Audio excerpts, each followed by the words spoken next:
Have you ever had that feeling, like you're playing a game, but you don't actually know all the rules? Well, the idea we're digging into today is that life really does operate on two different levels. There's the game that everyone sees, and then there's the hidden one, the one that's actually controlling everything. This quote right here, it gets straight to the point. See, most of us spend our entire lives playing that surface game, totally unaware of the real game happening just beneath our feet. So let's start peeling back the layers and learn to see what's actually going on. So, the visible game. That's everything we're told to focus on, right? Work hard, be a good person, follow the rules. But the hidden game? Man, that is where the real action is. It's this whole world of unseen incentives, deep-seated fears, and unspoken pressures that are quietly shaping our careers, our relationships, our biggest goals. And if you're not aware of it, you're pretty much flying blind. All right, let's dive into the first hidden game.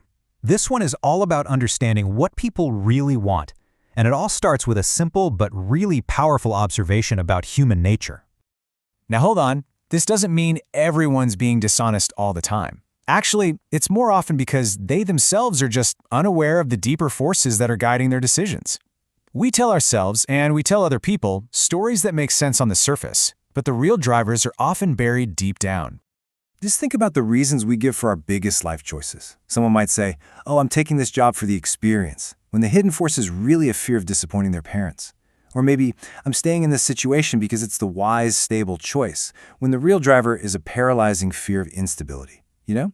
Learning to spot these hidden forces in yourself and in others, well, that's the first step to seeing the whole game a lot more clearly. Okay, so this isn't just about individuals. When you put a bunch of people together in a system, like a company or a community or even a whole culture, a completely new set of hidden rules comes into play. And this leads to what's been called the paradox of adult life. Good people, bad incentives.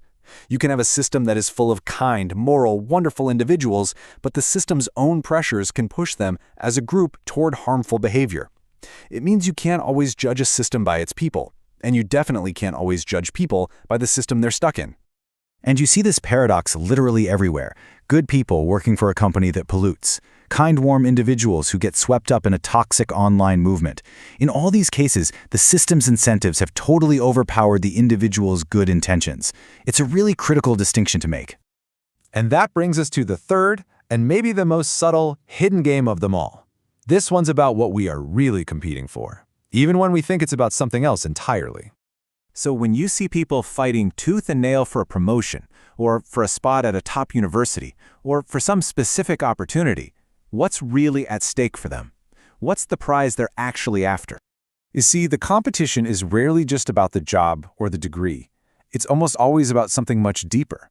It's about validation, status, a sense of belonging, and meaning.